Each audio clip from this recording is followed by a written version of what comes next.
Welcome to My Life, Tanya Applied with Rabbi Simon Jacobson, a journey into the deepest teachings of Torah and their application to our personal, emotional, and psychological lives.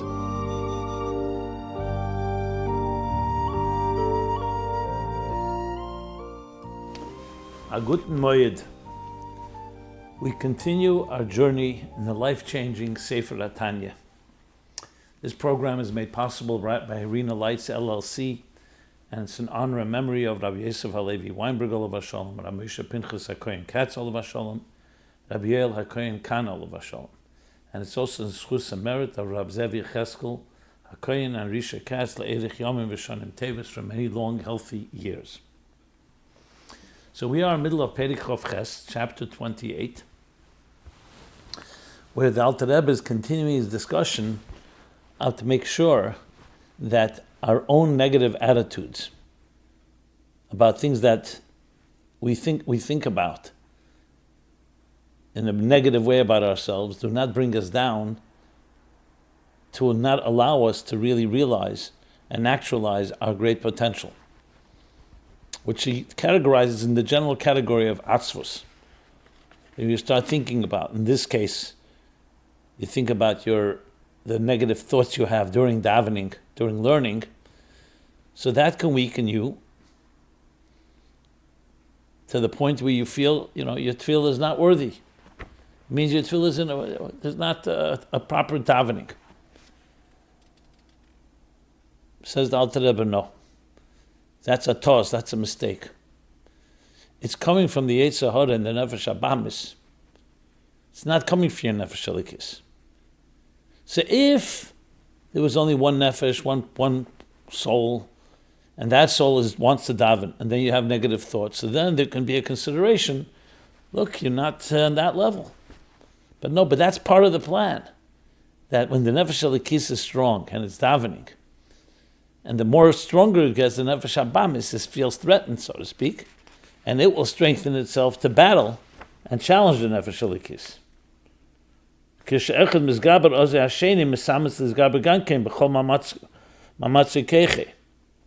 when the Nefesh Elikis gets very strong, davens, then the Klippa also will get strong and try to distract you. That's what the battle is all about, as we've learned. So therefore, the negative thoughts are coming from that place. It shouldn't reflect a person thinking, my tefillah is not keroi. It's two nefashos that are fighting with each other. All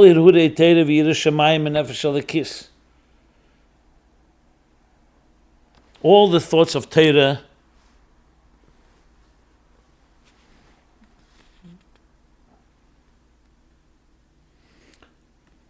and fear of heaven comes from the divine soul. By contrast, all the thoughts of worldly matters come from the animal soul. So you have a battle. Who's going to control your mind? Who's going to control your whole being? Like he said a little earlier,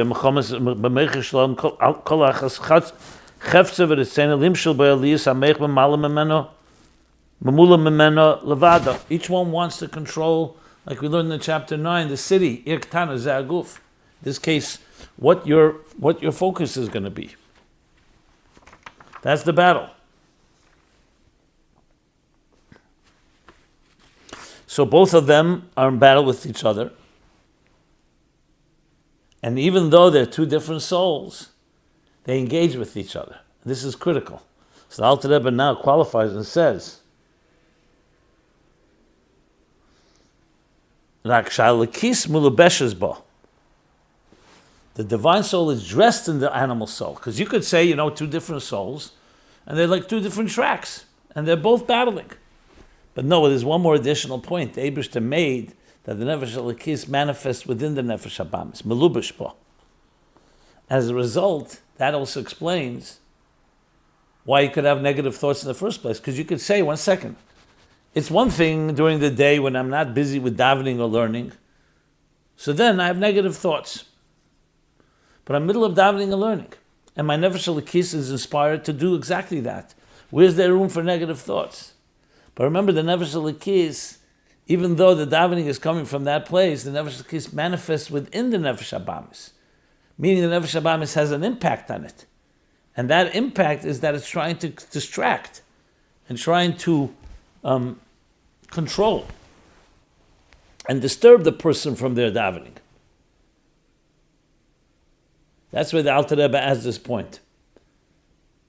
Another way you can explain it is because part of the reason that a person davens, we learned earlier in chapter 12, is in order to refine an animal soul during davening. That's the point of davening. He discusses that more at length in Torah Pasha Miketz and the Maimer, where he talks about So since the point is to refine the animal soul, so the Nefesh Elokis manifests there, and you have to engage with it. And once you engage with it, the Nefesh Habamis initially resists. It takes work. So all this indicates, number one, that your Nefesh Elokis is in full force, wants to daven, but being that it has to engage with the divine animal soul, it disturbs it. But don't think that in any way means your davening is not proper. That's part of the intention, that there should be this battle. And you should win the battle. The Nefesh Elokis should win this battle. Now the Alter Rebbe gives an example now for this.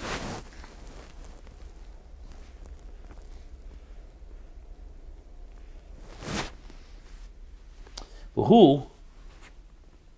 The fact that you're having negative thoughts b'shas hatfilah, because on one hand, like he says, two different voices, two different souls, but on the other hand, they're engaging with each other. So he says, V'hu, this idea, these negative thoughts that come into a person, Kemoshel is like an example, comparable, Adam HaMispal b'kavona. A person who's praying with concentration and with intention. He's immersed in it. Ve'emed lenegdei oro rasha umasiach umedaber imei kedei levalbalei. How do we translate this? A wicked heathen is standing next to him and trying to distract him by speaking and mouthing off at him. Masiach medaber. Masiach from the word sicha, medaber. It's like that's his intention, is to try to distract. I mean, just to use an example, you find this also, let's say, in sports. That sometimes your opponent, not just they're competing with you, they'll try to distract you. They'll try to get you not to be that focused and not to be that powerful. So that's the example. A person is davening, and there's someone intentionally, they're busy to try to distract him. Shezei tzasei b'vadei. So what is the answer to that situation? You don't say, hey, look, what's the matter with me? I'm having these negative thoughts. You see it as a challenge that you have to overcome. Because like we said before, it's like two nefashos, two different. You're not the heathen. The heathen is an outside force that is there to challenge you and, so to speak, to test you. So a person shouldn't feel weak because of that. On the contrary, what's to say? What is definitely the proper response? Shalei lahoshiv le'miteva adra. Not to respond to this challenger, to this antagonist, neither positively nor negatively. Ulasis asmei kechedesh lo yishama.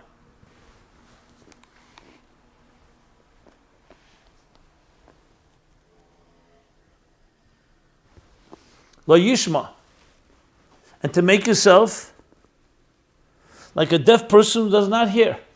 No, was completely ignoring it. This is based on the pasuk in Tehillim, Lamed Ches Yudal 38:14, and it says Le Teva Adra. It's based on a pasuk similar in Bereshis, Lamed Aleph Chavtes 31:29. Ulekayim asher kosav al tanchsil kavlosei pentish v'legam. To fulfill the verse in Proverbs, in Mishlei 26:4, Chavav Daled, that says, "Do not answer a fool by his folly, lest you too become like him." So you don't want to engage with someone like that. It's like you're busy focused on something that you want to accomplish, something beautiful, and someone's just trying to distract you. So what's the intention is to strengthen yourself and empower yourself to ignore it and not to engage. So not everything requires a response. And the whole point of the Yetzer Hara, the Nefesh Habam, is doing that is in order to challenge you, and that you should overcome the challenge.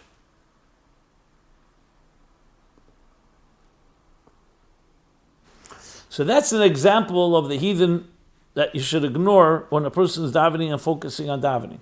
So what do you see here? First of all, it's two different forces. It's not, if it was a voice coming from within you, from the same place where the prayer is coming from, then you could say, you know what? I'm a weak person. I'm a person that's not really worthy of praying in a pure way. But now you know clearly it's coming from an outside voice. At the same time, it could affect you because the Nefesh Elokis is mislabish, like he said, in the Nefesh Habamis. Elokis milabeshes ba. But he's also telling us what to do. So it's not about falling, it's negating, not about getting depressed or demoralized by it. It's ignoring it. So now he goes to the Nimshal. What's the moral? Kach, al yoshev mu'uma v'shum tainu mayne neged ha'machshava zara. So too in this case, where a person has a machshava zara, a negative thought, don't react in any way to this inappropriate thought. Don't offer any counter argument or dialogue with this negative voice. For in wrestling with a menuvel, a despicable person, you become affected by it. You become contaminated by it. It's like when you touch something that's dirty, so your hands get dirty with it. So basically you have to ignore it and stay away from it. Just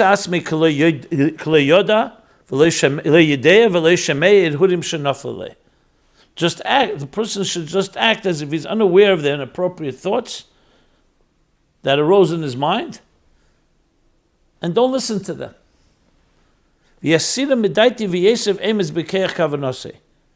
Wipe them from your mind and intensify your power of concentration in the davening that you're doing. That's the attitude. We already learned in the previous chapter that chiyah, that refrain itself reaches deep levels. But here he's explaining it, that even though it's a middle of davening, don't let it affect you. On the contrary, this is the challenge of the Nefesh Habamis. You have to ignore it and overpower it.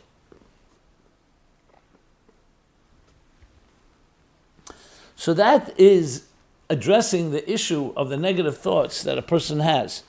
Not because of sins, just the negative thoughts, even during davening, during B'shas Aveda of Tefillah or Torah.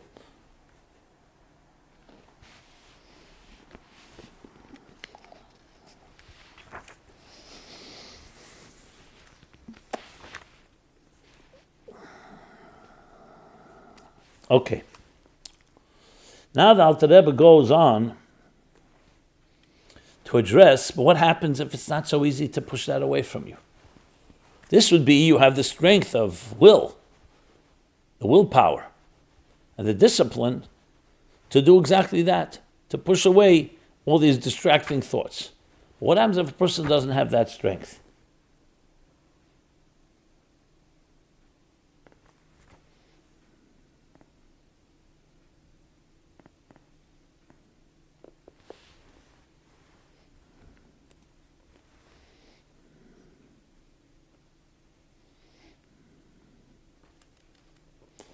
So the Alter Rebbe continues, V'im yikshalei l'hasira medaitei.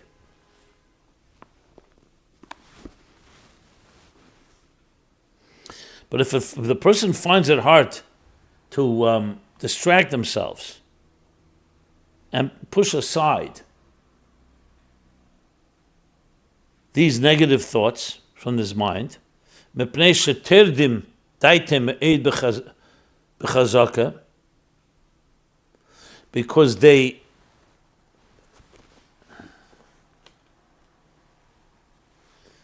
bother, they intrude, they are weighing on him in his mind with great force.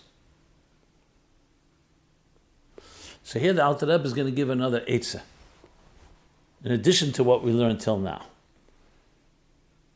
Now, interestingly, just for the record, when we learned earlier in Tanya, if you remember, they spoke about a Beinoni's Me'ech Shalta Ala Lev, and through contemplation it awakens up emotions within you, emotions of love and reverence to God. And then he started in chapter 16 saying, what happens to somebody that it doesn't awaken Bizgalus Libe? So he spoke about Talumis Libe, that at least your mind is telling your heart, that at least you know it's worthy doing it, even if you don't feel the full-blown emotion. And then he spoke about people who don't even have that level. That's why he starts speaking in chapter Yudches 18 and on. But the Ava Misoteres, a person who's Daitek Tzara, is not even capable of awakening any emotion.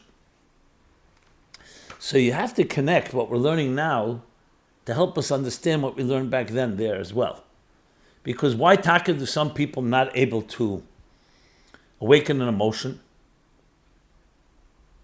So what we learned earlier is because they don't have the level of contemplation, the level of focus and concentration.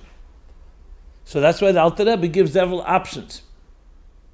Till the point that you rely on the Ava Misoteres, like he discussed back then. But now, what we can add to the equation is the Alter Rebbe is actually telling us how we overcome that resistance, that inability to actually awaken emotions. But he's not talking here about awakening emotions, he's talking about the general nefesh habamis that's attacking you. That you have to ignore it and keep focused on what you need to be focused on. So this helps us also deal with the challenges that the nefesh habamis. Except back then we were talking about a person's contemplation can actually awaken an emotion, or at least talumis libe.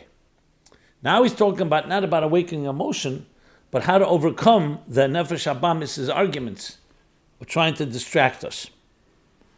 So it does help us in dealing with that. And when you can somewhat neutralize the nefesh habamis, obviously the nefesh halikis gets stronger, like we're learning here. So he continues now. So if it's difficult for a person to eliminate to wipe away these inappropriate thoughts, oze yashpil nafshi laHashem.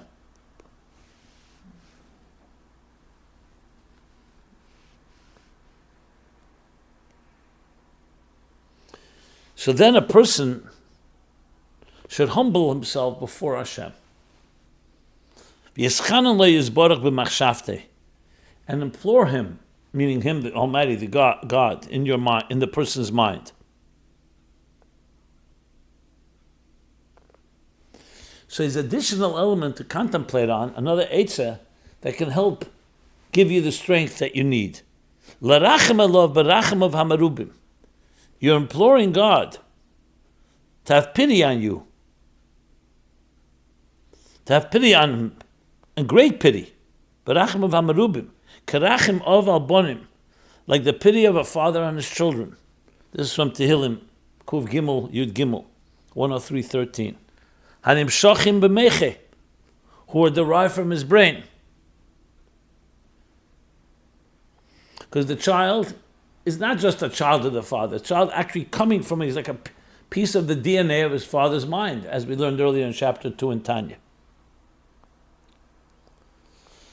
So the additional element here is that you're invoking God's compassion, like a father to his child, to help you with this process. Because it can be formidable, it can be difficult to get rid of these distracting thoughts. And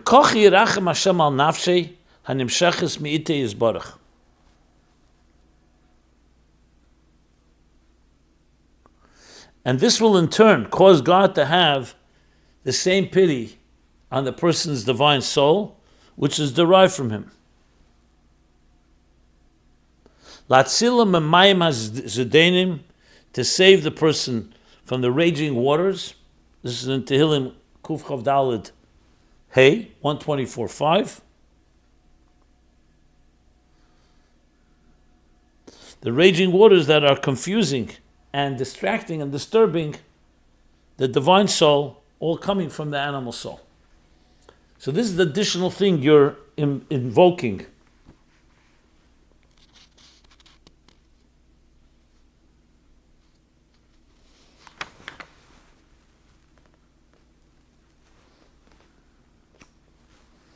Yeah.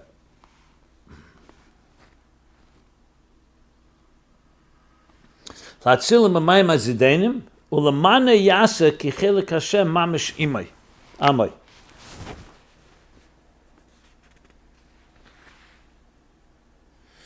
And you're asking Hashem, even if you're not doing it for me, do it for yourself. For God's sake. Ki chelik Hashem mamish amay. For his people are part of God. Mamish, literally. As we read in Pasha Zino just last week.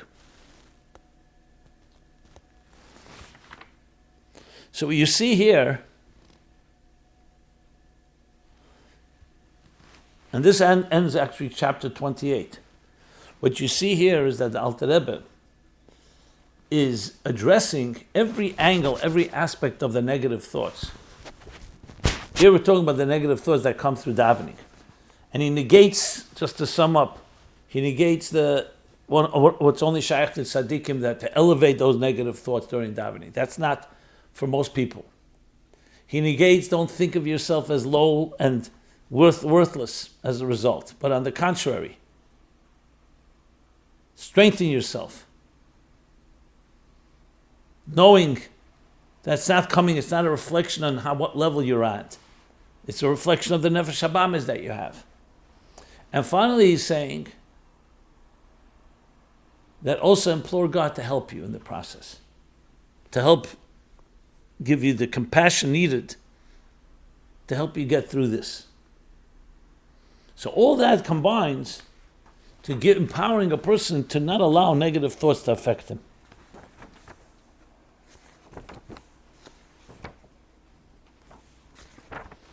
And with that, as I said, we finished Perek Chav Ches, chapter 28.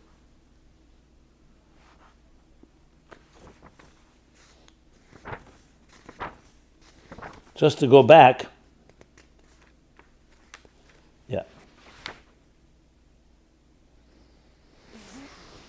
So if you can take now chapters 26, 27, and 28, you see a comprehensive formula of every type of negativity that enters in a person's mind, a psychological weakness that comes from it. So whatever the scenario, the Alter Rebbe gave us eitzes. Whether it's the negative thoughts that come from bad things that happen to a person. The Alter Rebbe in chapter 26, Mila de Alma, the Alter Rebbe says that there's a deeper chesed in there, and you have to reveal that. If it comes from Mila de Shmaya, the Avedis a person has, and that creates a depression. So you have to realize that that's also coming from the Yetzer Hara to weaken you. And there are times that a person should designate, like Tikkun Chatzos and so on, for such remorse. Chapter 26. In chapter 27, he said, what about if it's not bad thoughts about actual Avedas, but just the fact that you can have negative and inappropriate thoughts? So first, he talks about in the routine, regular day, that a person should know that by refraining from those thoughts, he's been mekayim a mitzvah, and that should give him strength. He's the mitzvah of resisting these negative thoughts.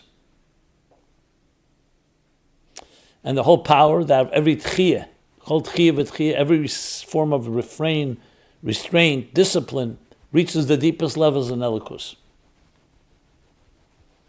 And finally, in chapter 28, he talks about the negative thoughts that are not in the regular routine day, but during davening, during learning.